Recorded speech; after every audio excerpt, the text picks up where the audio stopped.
Muy bien, buenos días a todos. El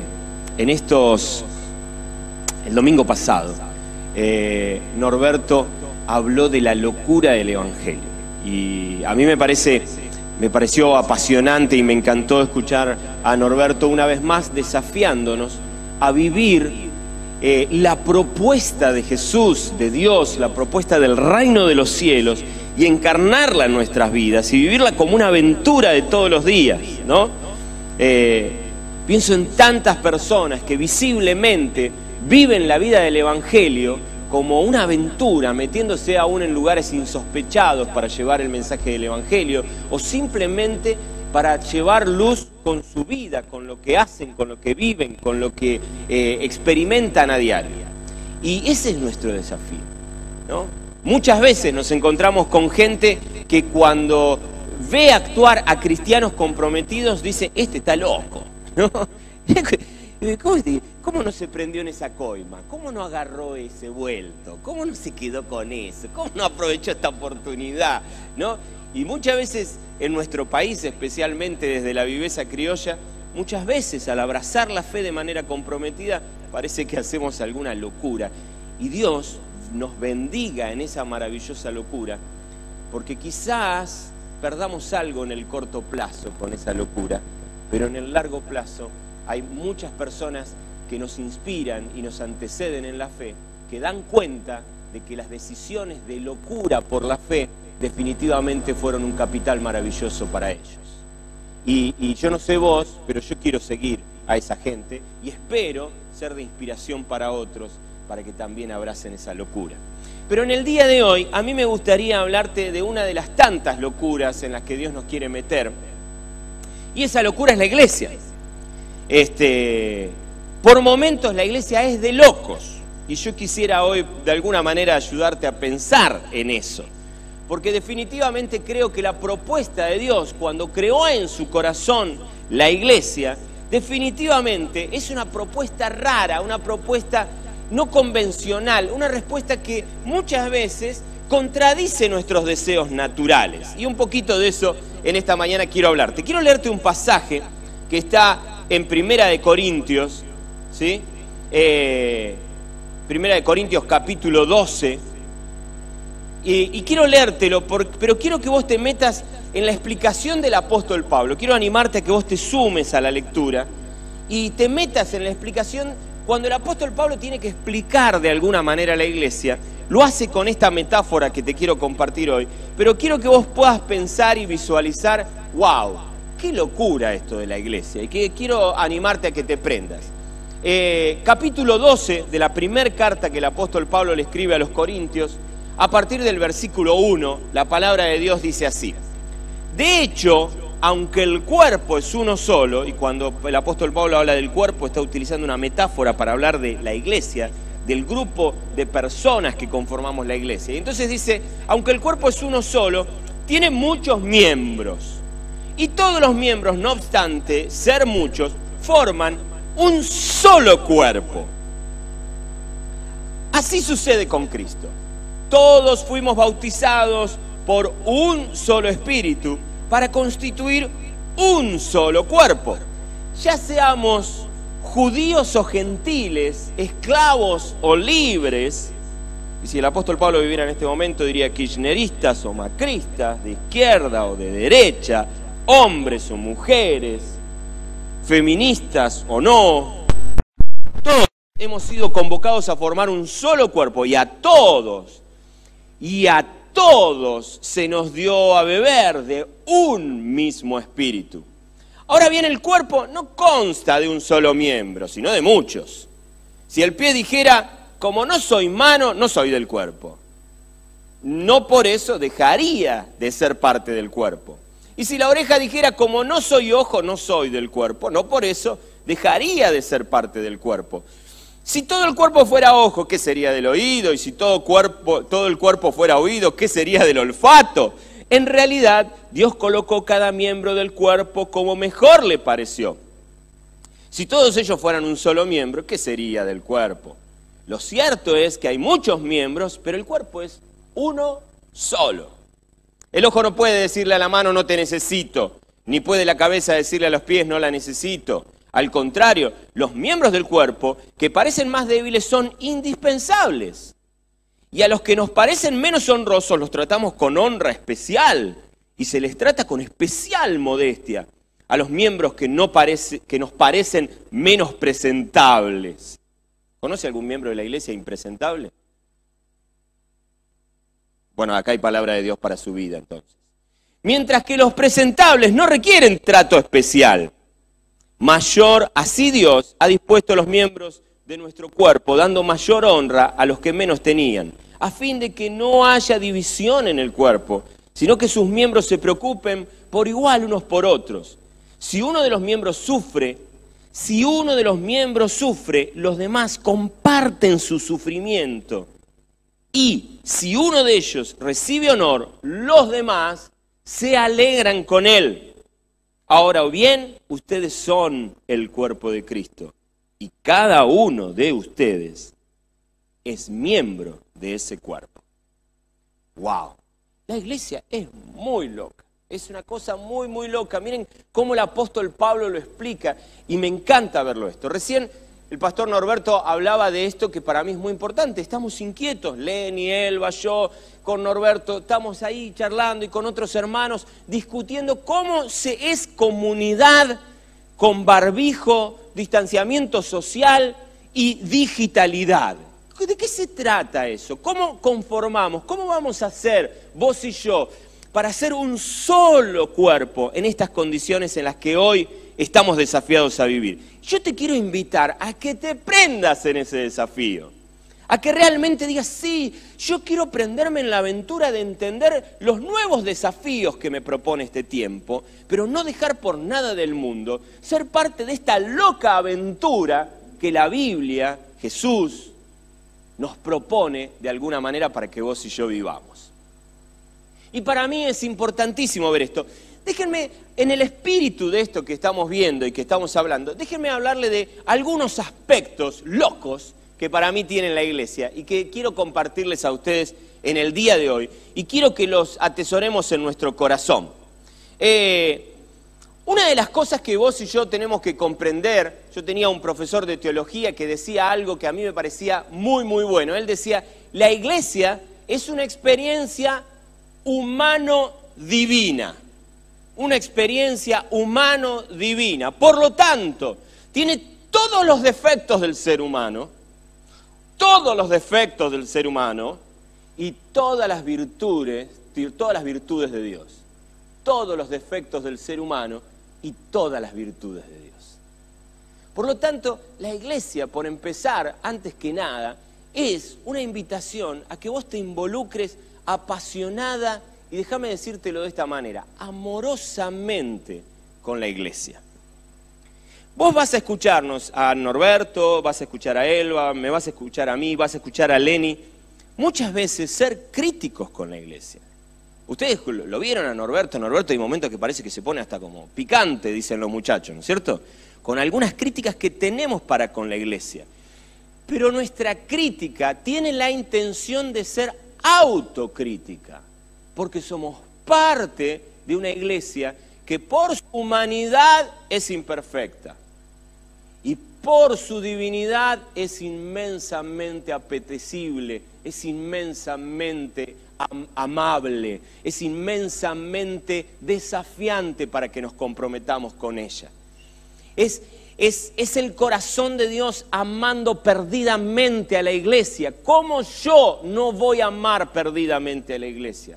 ¿Cómo no me voy a enamorar de la iglesia? ¿Cómo voy a convertirme en un detractor de la iglesia con lo que mi Señor ama a la iglesia? Si digo amar a mi Señor, entonces no puedo jamás volverme en una persona que se llena de resentimiento, de bronca para con la iglesia.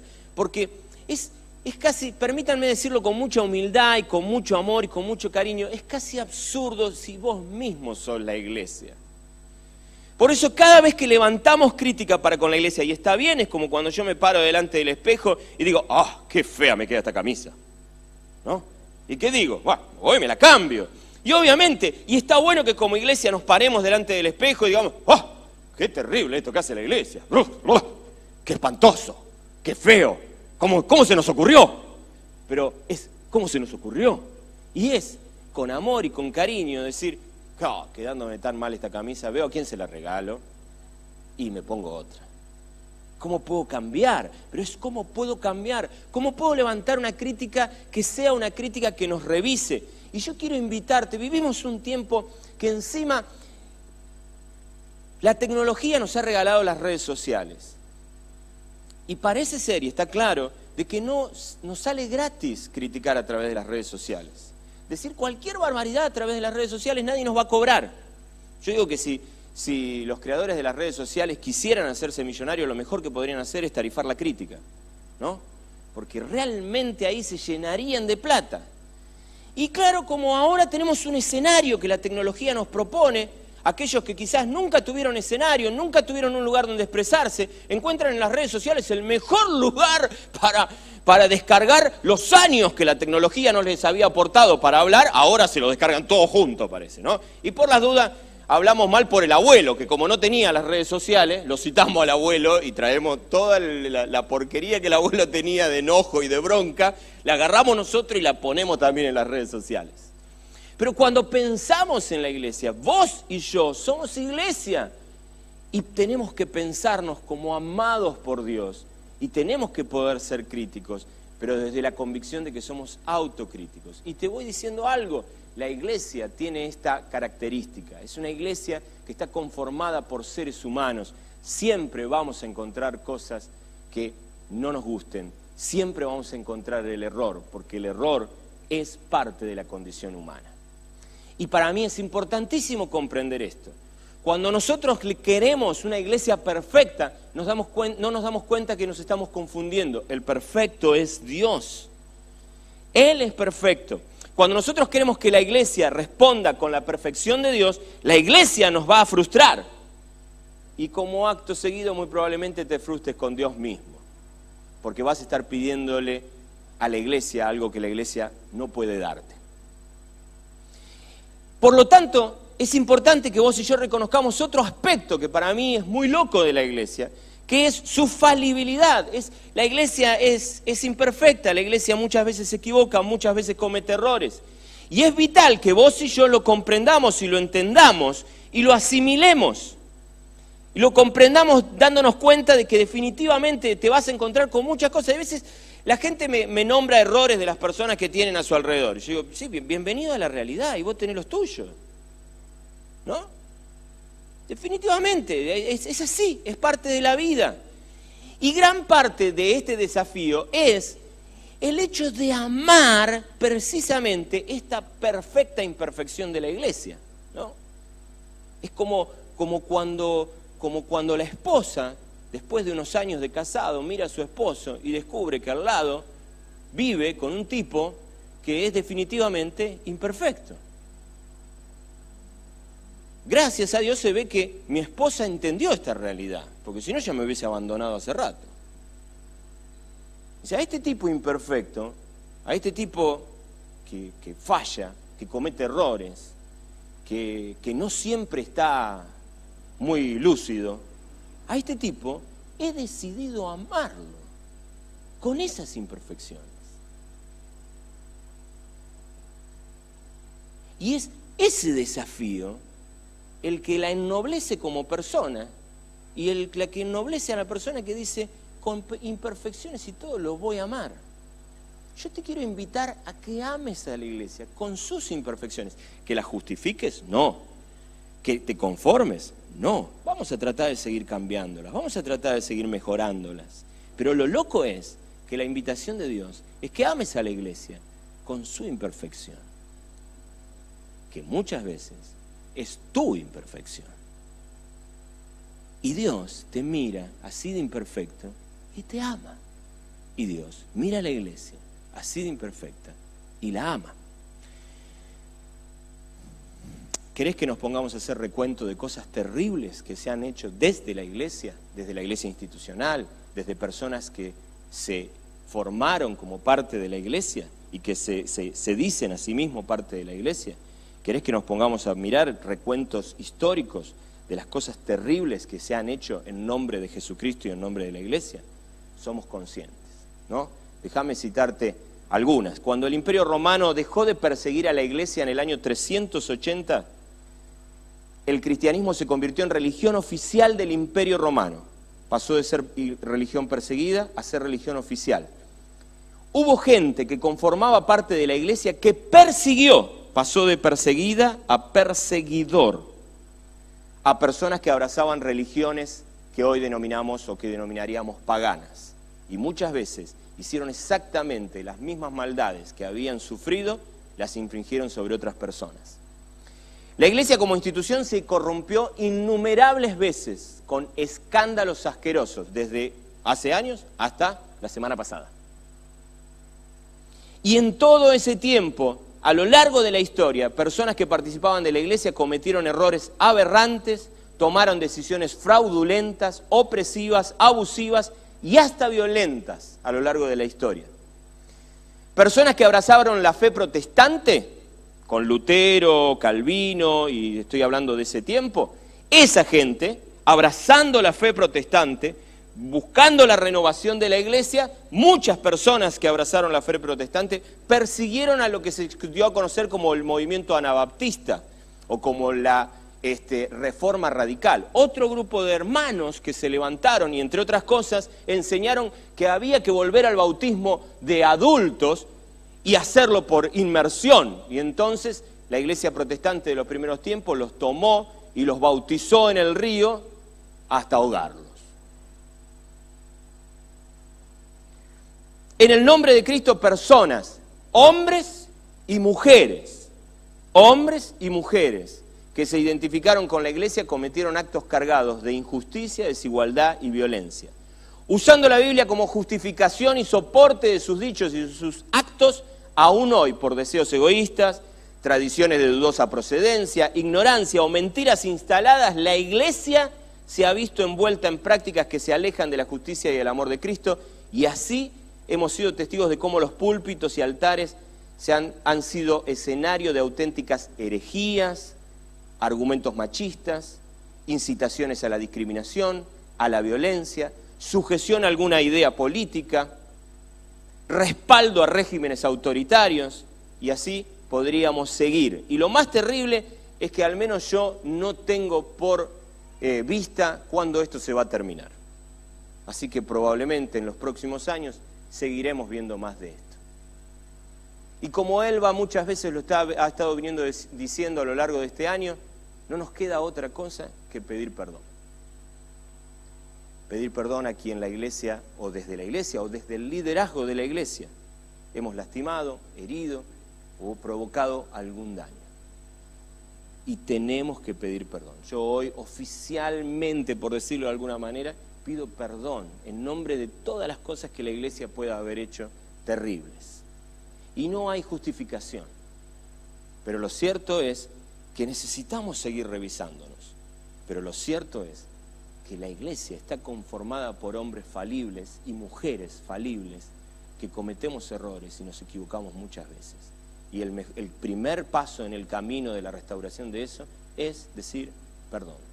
Nos equivocamos, nos miramos al espejo y nos damos cuenta que lo que hemos hecho no nos queda bien y tenemos que emprolijarnos, cambiarnos, sanarnos, seguir siendo transformados por la obra del Espíritu Santo.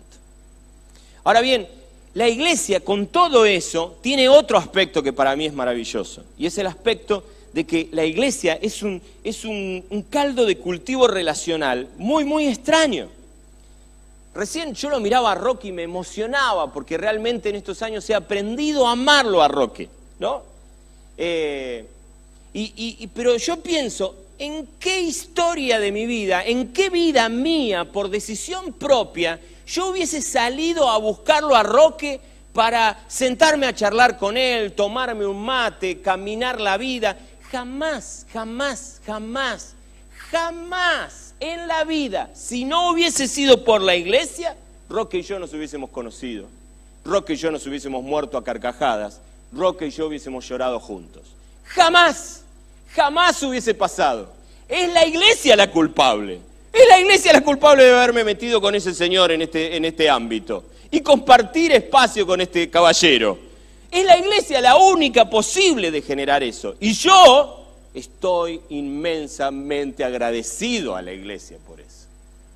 La iglesia te hace rodearte de personajes definitivamente extraños a tu experiencia de vida. Solo la iglesia genera eso. La iglesia te permite esta particularidad de llamar hermano a una persona que está a kilómetros de distancia de tu pensamiento, de tu posición social, de tu cultura, de tu posición económica, de tu raza, de tu color, de tu nacionalidad. Está en la antípoda del mundo, pero es tu hermano. Solo la iglesia hace eso. Y déjame decirte, nada mejor para construir tu carácter. Nada mejor. La iglesia te pone en el mismo ámbito con gente que están en las antípodas de tu pensamiento, de tu posicionamiento político, de tu manera de percibir la vida, y te hace hermano. Y esa es una experiencia maravillosa de la iglesia, porque nada nos ayuda a crecer y a mejorar todo el tiempo. Y déjame decirte esto, la iglesia te roza, te hace tocarte todo el tiempo con la imperfección del ser humano.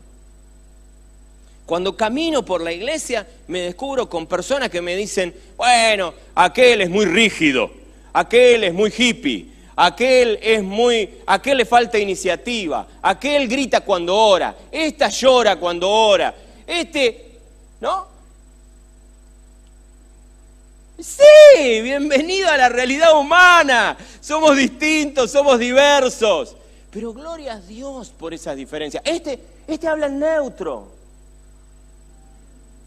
¿No? Este usa el tú, este se zarpa con el vos, este se hace muy el canchero, este es muy frío. Sí, eso es la iglesia. Bendita diversidad, bendita ensalada que nos hace rozarnos con gente que nunca nos rozaríamos. Yo quisiera invitarte a que no pongas trabas con eso. Olvídate. Y nos hace diversos también en las funciones. No me falta la gente que dice, fulano predica muy bien, pero no discipula a nadie. Flaco, discipula a vos. Flaca, discipula a vos.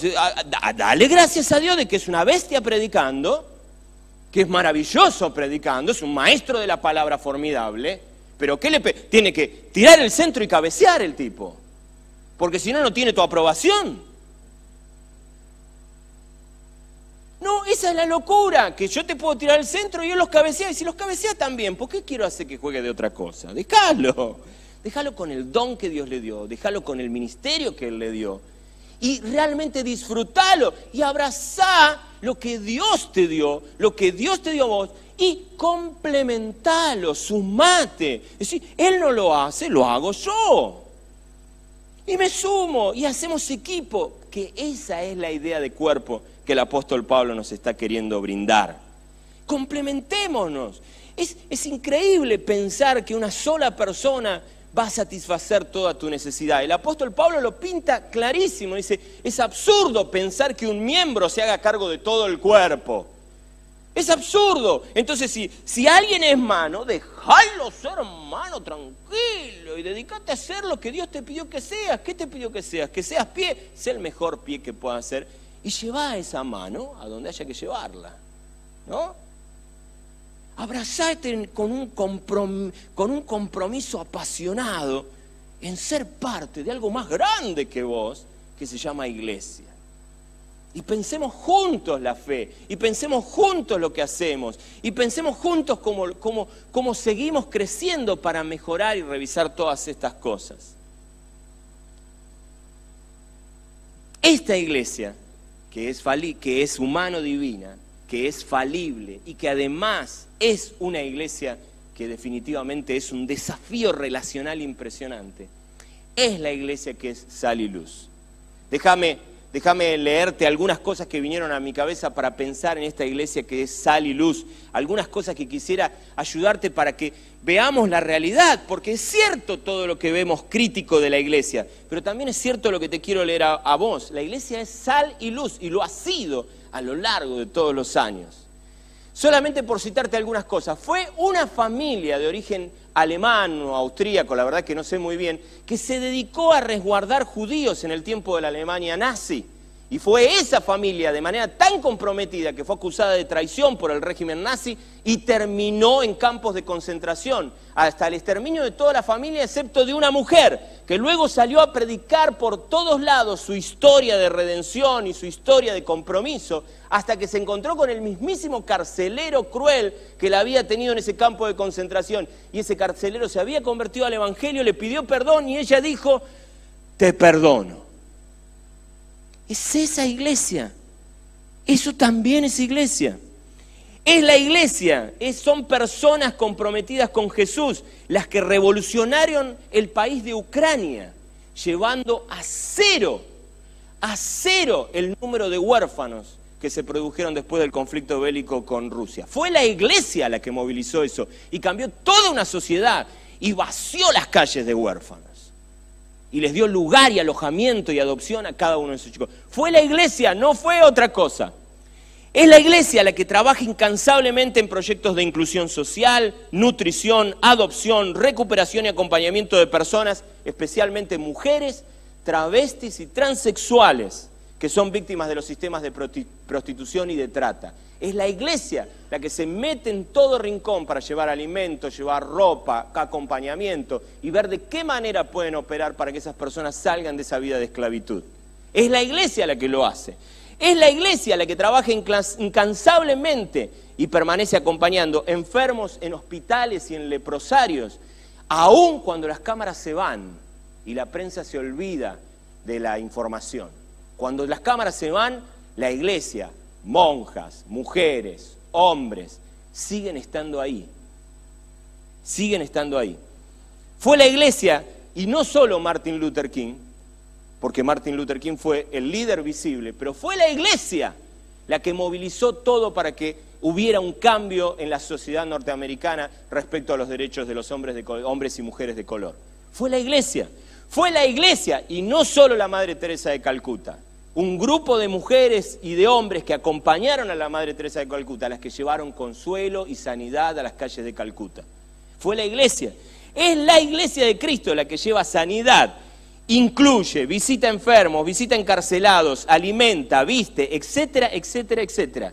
Y donde otros cobran, o en efectivo, o cobran cobrándose favores, o cobran con rédito político, la iglesia hace todo eso con el único interés de servir al prójimo y reflejar a su Creador. Y esa iglesia también es cierta, claro. El avión que es noticia es el que se cae. Los millones de aviones que vuelan no son noticia en nuestros noticieros. La iglesia es millones de aviones que vuelan a diario, haciendo cosas impresionantes. Déjenme chapear un poco con el ministerio juvenil. Nosotros nunca podremos tomar la medida de todo lo que los ministerios juveniles de todas las iglesias del mundo hacen a nivel de prevención. Nunca sabremos a cuántos chicos les prevenimos de la droga, de los embarazos no deseados, de la vida desenfrenada. Nunca lo sabremos porque la prevención es imposible de medir. Pero la iglesia hace eso todos los días, cada día, en cada momento, prácticamente las 24 horas de cada día.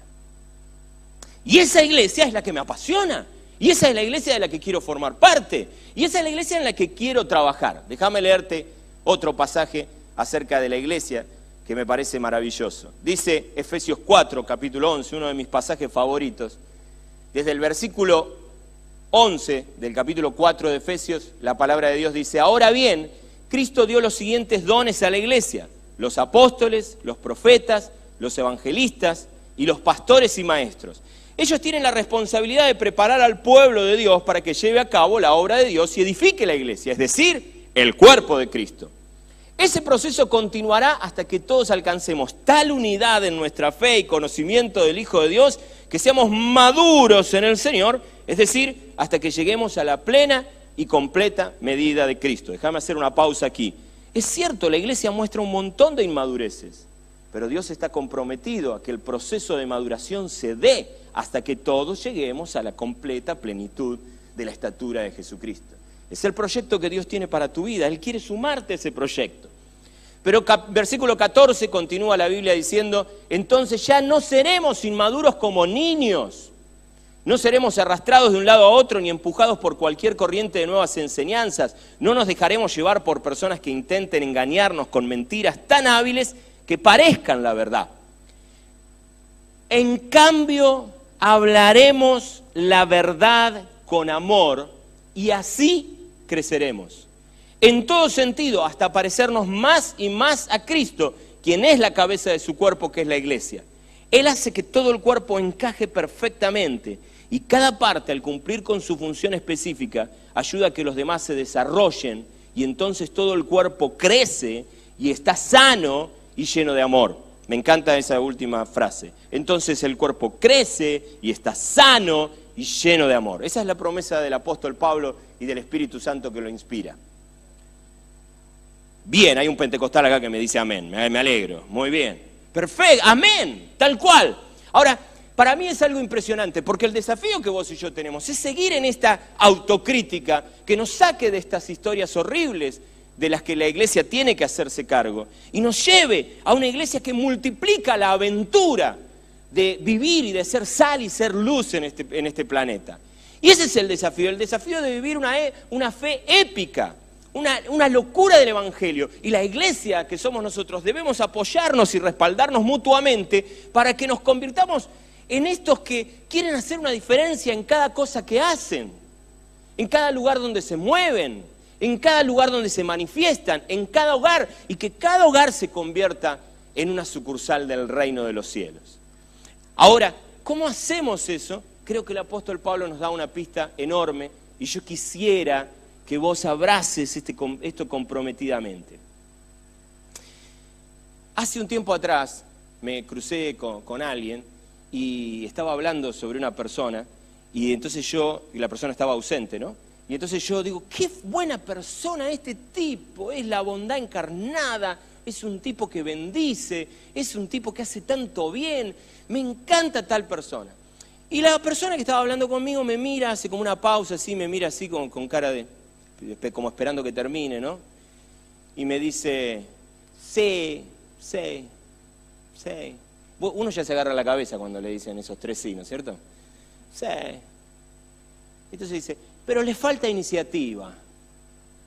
Yo, o sea que justo recién lo conozco, entonces le vi todas estas virtudes, no le vi que le faltaba iniciativa. ¿Vos de cuánto hace que lo conocés? Dice de chiquito, hace como 15 años que lo conozco. Le digo yo, pero vos te debes sentir muy frustrado. ¿Por qué? No, digo, pues si hace 15 años que lo conocés, supongo yo que a los primeros años que lo conociste le dijiste, che, ¿por qué te falta tanta iniciativa? ¿Por qué no activás? Siendo un tipo tan copado, tan lindo, ojalá actives, porque la verdad que te falta iniciativa, ¿no? Así que imagínate, vos le dijiste eso, ni bien lo conociste, 15 años después debes tener una frustración espantosa, ¿no? Se produce un silencio dramático y la persona me dice, ¿vos decís si yo le dije? Claro, supongo que le habrás dicho, ¿no? Le habrás dicho, che, dale con tu iniciativa, vamos, ánimo, ¿no? No, ¿qué le voy a decir? No, mirá si se ofende. No, mirá si... No. ¿Viste? Nah.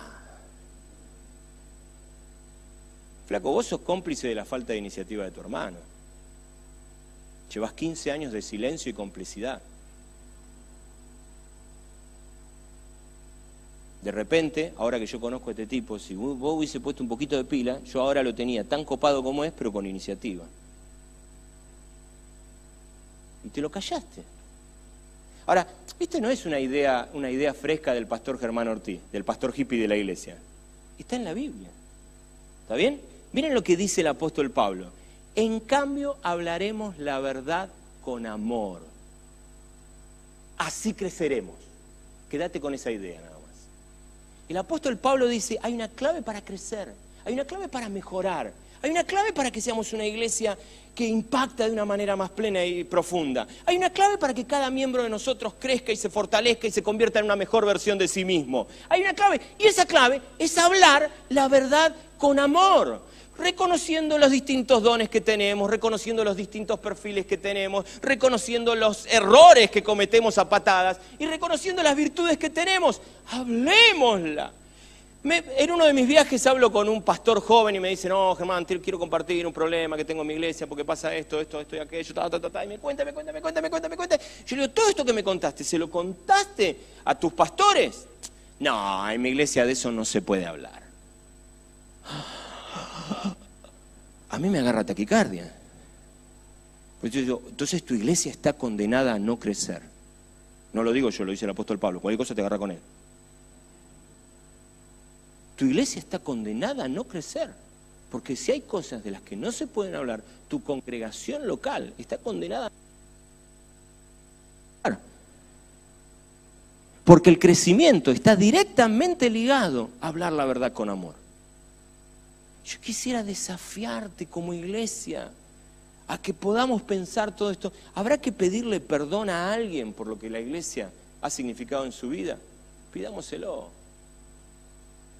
Pero no queremos extendernos a una iglesia que sea una aventura total y no queremos extendernos al apoyo y al respaldo de hermanos imperfectos que necesitan nuestro respaldo. Qué triste es, porque este es rígido, no le apoyo al ministerio. Porque aquel es muy chistoso, no le apoyo al ministerio. Porque aquel es muy frío, no le banco al ministerio. Porque aquel es muy calculador, porque no le va a apoyar al ministerio a nadie, flaco, te comento. Y al que se lo apoyes, prontamente te vas a defraudar. ¿Por qué? Porque es un ser humano falible que se equivoca. Quiero invitarte a ser parte de esta iglesia que tanto ama a Dios y que nos amemos con nuestras imperfecciones y que tengamos el desafío de acompañarnos mutuamente en esto tan maravilloso y respaldar y apoyar el ministerio de otros hermanos, ser fan número 1 del ministerio de mi hermano y respaldarlo. Ay, sí, pero ¿es qué, flaco? Es ser humano. ¿Qué, mi amor, señor, señora? ¿Qué es? Humano. Y qué bueno si en ese apoyo y en ese respaldo y en ese compromiso por tu hermano te acercás y diciendo la verdad con amor, ayudas a pensar, a cambiar, a revisar, diciendo la verdad con amor. Eso es clave, desafío enorme que tenemos para vivir la locura de la iglesia. Yo quiero invitarte a que oremos en esta mañana, pensando en todas estas cosas y sintiendo el desafío precioso. Y nosotros, digo nosotros porque puedo en este sentido, estoy convencido de que puedo hablar en nombre de Lenny, de Norberto y de Elba, y tengo la tranquilidad de poder hacerlo con ellos, ¿sí? No les estoy hablando de algo que no podamos practicar en el liderazgo. Y quiero invitarte definitivamente a que te sumes. Y es una invitación también, no solo desde la palabra de Dios, quiero hacerte una invitación concreta de parte de la pastoral de la iglesia. No tenemos temas que no se puedan hablar. No queremos tener temas que no se puedan hablar. No queremos tener temas que no se puedan tratar. No queremos tener temas que hay que dejar para que no se produzcan problemas. No, todos los temas son amables. Te invitamos a hacerlo con amor, querenos, porque somos falibles y nos equivocamos. Pero somos dignos merecedores de tu cariño, querenos. Decinos la verdad con amor. Cuando te lo callás, tu afecto queda ausente y lo necesitamos. Si lo decís con amor, mejor, fantástico. Aprobada la materia, fenomenal. Pero queremos invitarte a eso, porque el crecimiento está directamente ligado a este principio de vivir la verdad con amor y hablar la verdad con amor.